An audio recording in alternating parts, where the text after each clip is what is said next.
Hey, this is Patty Lucan, and I am with hashtag all things fly tying.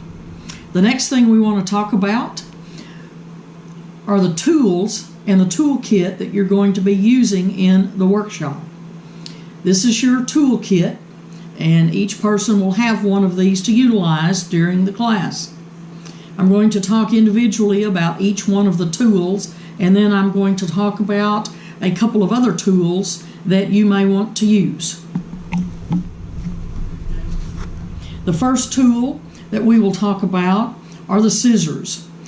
And scissors, you can get these from Walmart if you want to, but this is a not really nice kit that has scissors in it. And the scissors are used to cut materials as well as to cut the thread. If you need to cut anything besides thread, we will have some other actual scissors for you to use. Or if you're in a bind and you have to cut something besides thread, use the very back of your scissors, and that way you only mess up the back portion of the scissors. If you're cutting wire, it will definitely ruin your scissors, but if you use it just in the very back, then you're not going to be affecting the point of your scissors. When you're utilizing your scissors to cut thread, I want to show you just a little trick. One of the things scissors can do is they cut. That means they can cut your material, or they can cut whatever it is that you have them next to. So what I would like to suggest that you do is, instead of actually cutting, just hold your scissors like this and come forward, and the tension will actually cut your thread for you. And it's not really a cut, it just kind of comes forward, and make sure that it's that the thread is loosened from the other piece of thread. So that will keep you, if you aren't doing this, if you just do this, that will keep you from cutting your material or a piece of thread that you're not supposed to be cutting. So instead of doing like a shark,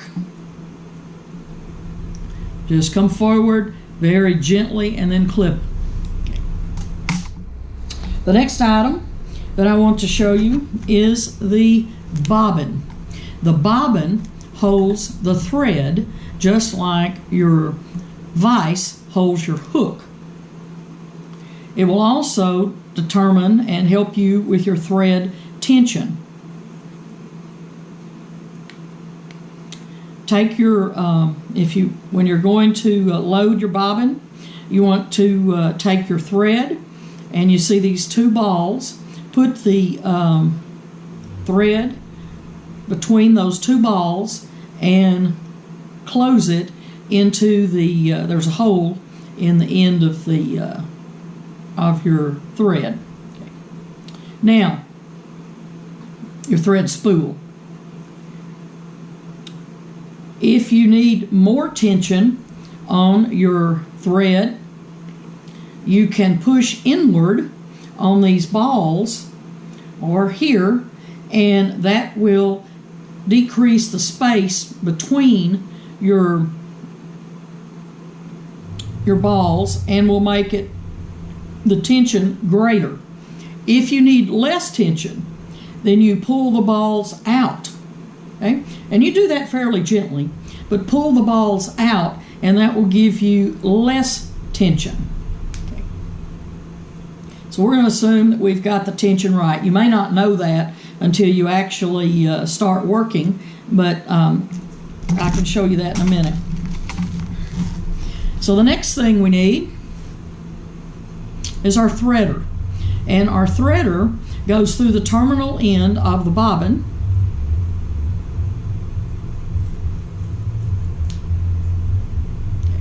And you will see that it makes a loop that comes up right here where the thread is. Now what you do is take your thread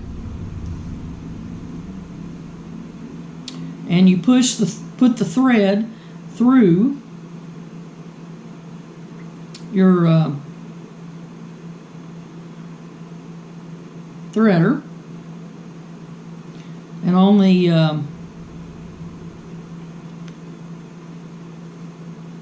and then pull it through the threader. Hold your bobbin, or hold your thread spool, and then you just pull. And when you pull back, you can see it brings the thread through. And then we can determine if there's too much or too little tension.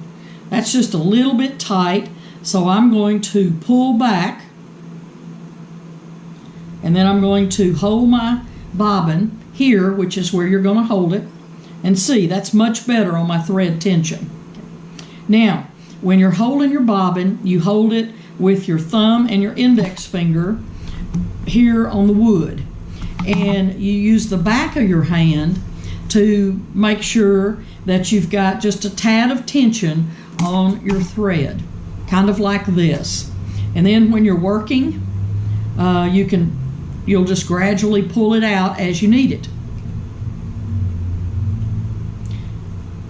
If your bobbin ceramic, which is on the terminal end of your bobbin, if that has an issue, like it cracks, that will cause your thread to start breaking.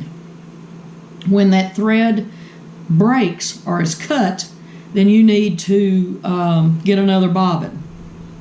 But don't throw this bobbin away, because you can use this bobbin for wire and other heavy materials that would not be affected by a cracked ceramic.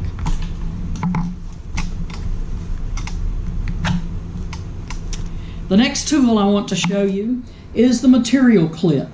And the material clip, they come in all sizes and shapes, but this is a real nice one because it's got a good firm gripping area, and it's also got a good place to hold it with your hands as you open and close it. With a material clip, you will take materials and snap down on them, and then you can use that material, see how it holds it? And you can circle this material around your hook, and we'll show you how to do that in this workshop. But this material clip can also be used for tension purposes. You can see that it's holding it down. So if you have part of your feather hooked around your we'll play like my finger is a hook, then you can hold down with the tension. If you need to go make a phone call, I guess you could go do that. But anyway, it does function as a very nice for tension. And so if you get distracted, or if you have to work with another piece of material, or whatever else you have to do, you can utilize the this little tool. The next tool that I want to show you is a bodkin. A bodkin is a pointy end, basically, and they can be made out of any number of things. This one right here, the pointy end, is not real sharp. It's sharper on some other tools that I have seen, but this is actually perfect. And you use that if you want to pick out, let's say you've got some thread here, or some I'll use this, that you've got some feathers that you need to pick out. You can use your bodkin to do that. Use it not only for feathers, but for thread or whatever. If the hook eye is closed because you've put paint on it or whatever has happened, might be a little glue, you can also use this to get rid of that glue. And the back end of your bodkin on this particular model, not on all of them, but quite a few of them, has a half hitch tool. And this half hitch tool can be used with your hook, and you just put your hook, or put your the back end of that half hitch tool on your hook, and then you're going to thread around it and then pull it off and then pull it the thread tight, and when you do that, you have made a half hitch. We will show you how to do that in your class. The next tool we have is a dubbing tool, and this dubbing tool goes around. So I'm going to play like I'm going to do something with dubbing. I'm going to attach my loop, and then I'm going to put my hand on this, see it has a little grip spot for you, and put your thumb and your forefinger there, and you are going to just circle it around, and you can see that that is tightening up my thread. Can you see that? And so if you have dubbing in there, that will tighten it up, and it will make a real nice little dubbing loop. And so that's what you use this for. And you will be learning about dubbing in this class as well. And the last tool that's in the kit, not the last tool I'm going to show you, but the last tool in the kit is the whip finisher. A whip finisher is the best way, in my opinion, to tie off a fly. It will do 3 knots at once, and what you do is this right here, you'll hook up the thread and you'll circle this around 3 times, and once you have circled it around 3 times, then you are going to put your thumb and your index finger over the lower portion of the finisher, and that will keep it sturdy. And then you just will lift out your hook. Your thread. And we'll show you how to use this as well in the class. There are 2 items that I'd like to show you that are not in your toolkit, but that will be available. Well, one of them will certainly be available for you to use, and I've got some limited of the other one. But this is, I always mash down my hooks, or the barbs of the hooks, whenever I am when I start a fly. And the reason I do it when I start the fly is because if you break that hook while you're mashing down the barb and you've already built the fly, then that's time wasted. Otherwise, all you have to do is just mash down the barb, and you can use any kind of scissors or pliers like this. I don't know if you can see it, but these pliers are smooth on the inside. And I'll show you some pliers that are not smooth on the inside. You can see right here, these are not smooth. Do not use the ones that are not smooth, because that will damage your hook. It is smooth back here, and this particular tool can be used for large hooks, but it's not very useful for small hooks because you just can't get them in this area. So if the hook gap, it has to be at least this wide for you to be able to mash down barbs with this large a tool. With this tool, you can mash down little bitty barbs. Okay.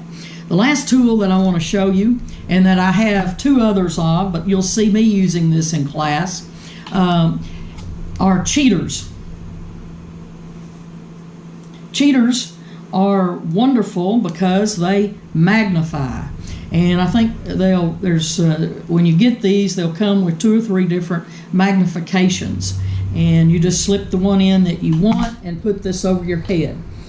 Cheaters come also with lights on them. Now, for me, that is not my favorite because I think the light makes the cheater too heavy. But use your glasses or use this. But when you're in class, be sure that you bring what you need. It's also helpful if you have some sort of light, like an OT light, or some other light that you can put over your work if you have difficulty in seeing. That would be for all of us that are probably over, well, you'll know. Anyway, I look forward to having you in the class and us having a really good time over the next couple of days in the class. And I hope that you have a chance to review this a couple of times prior to class beginning.